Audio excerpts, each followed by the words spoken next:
watching Let's Chat.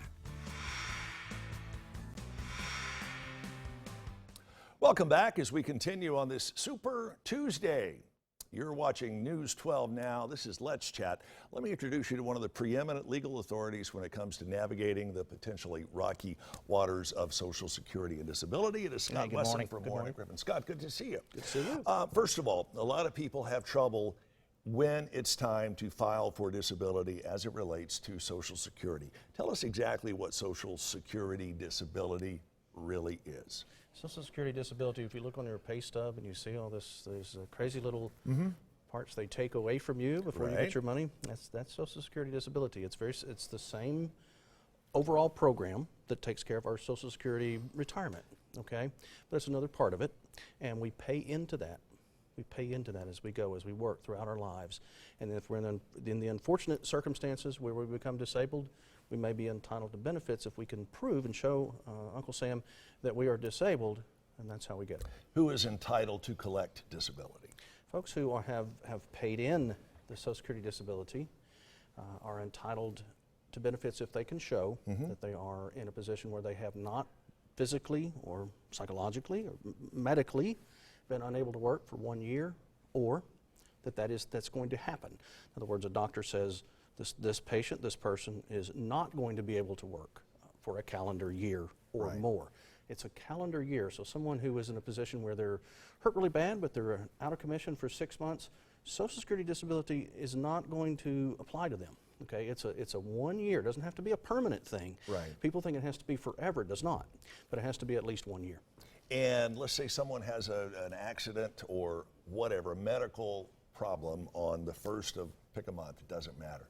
They have to go, and let's say, and this is a purely hypothetical situation, let's say they are out of commission, unable to work for 4, 5, 6 months.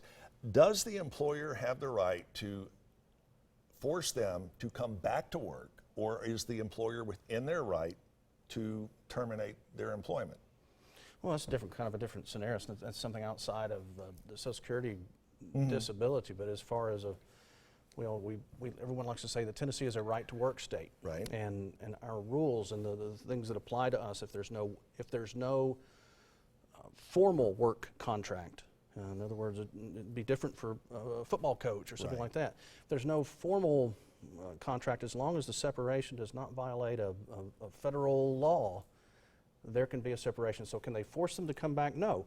Can you be forced to come back? No. So either side has a little bit of room to roam there. Sure. Okay. Does that make sense? And in which case you should definitely consult. Oh yeah, you definitely. That's one that can get scary quick. Tell us how it's beneficial to retain someone like you when it comes to filing for Social Security disability. Social Security disability. One of the things, the biggest thing, is to get the record complete. And that's what my staff and I do. We get your record very, very, very complete, and that way, when you're ready for your trial, you're ready for your meetings, you're ready to submit your application, the record is complete, the law is looked at, we know what road to go down to get you to qualify. So every case is different. Every Social Security case is different, and if certainly someone who has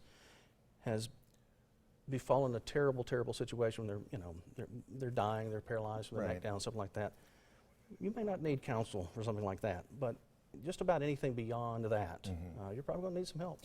You guys have done something which I think is brilliant. You have now established a new website to help put local people in touch with folks like yourself when it comes to handling Social Security disability, and that's pretty much exclusively what this website is dedicated for. That's exactly right. That's right.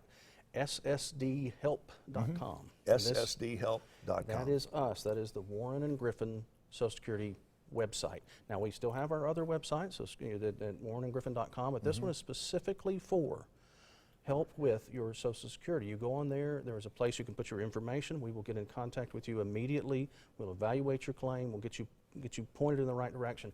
And I point out to people, this is a different kind of scenario than a lot of these websites that you see, because it's us. It's us. It's your local law firm. Okay, Right. you're not reaching out to someone in Texas or California or Chicago or whatever.